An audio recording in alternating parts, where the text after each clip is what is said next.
There are few things that can arouse a genuine fear of the psychology of man. There are lengthy discourses and non-fiction books explaining the depths of human psyche.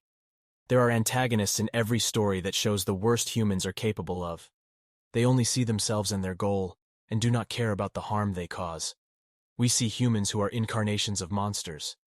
And speaking of monsters, what better person to talk about than Johan Liebert, the monster himself? Johan is a metaphor for pure evil, nihilism, and nothingness. I think the fact that the show makes it seem like Tenma imagined Johan's revelation in the hospital alludes to the illusoriness of Johan. The constant reference to Johan as a fiction also hints at this idea. Another clue is that the show doesn't fully explain Johan's motives. Sure, terrible stuff happened to him. Yet, Nina experienced similar traumas, and she turned out fine. Johan's origin story doesn't fully explain Johan's malice. Johan doesn't make sense. He doesn't fit neatly into the real world.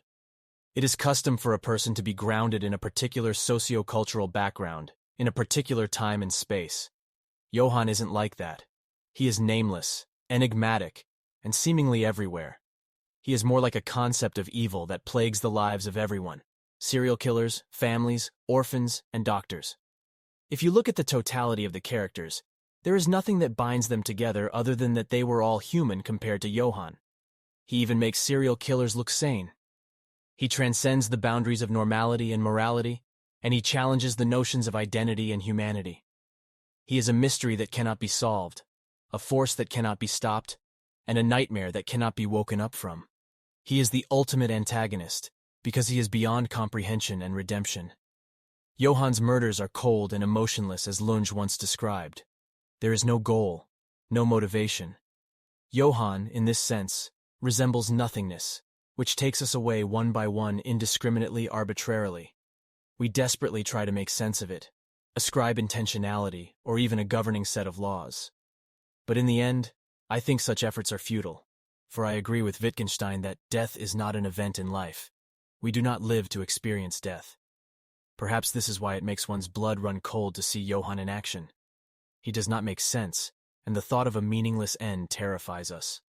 Johan, being a human, is his ultimate power. Animes offer powerful and scary villains all the time. Pain, Madara Uchiha, Frieza, or Meruem are antagonists that can kill you in a split second. Johan cannot do that. There is no Super Saiyan or Sage mode for this person. But he is scary because of his sharp intelligence.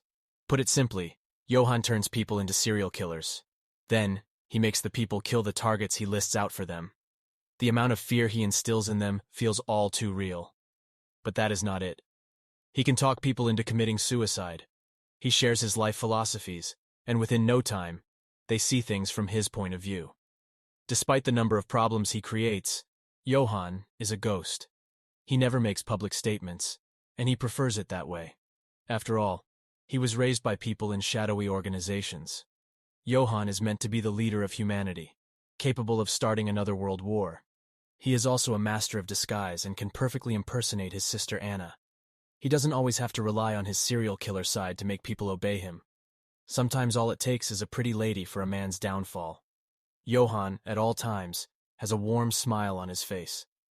People don't find him threatening, and children play with him. Urasawa did a wonderful thing by giving him a blank canvas appearance.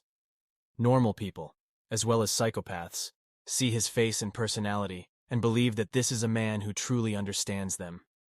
Johan takes full advantage of this. People project their dirty expectations on him, and he makes them carry it out without breaking a sweat.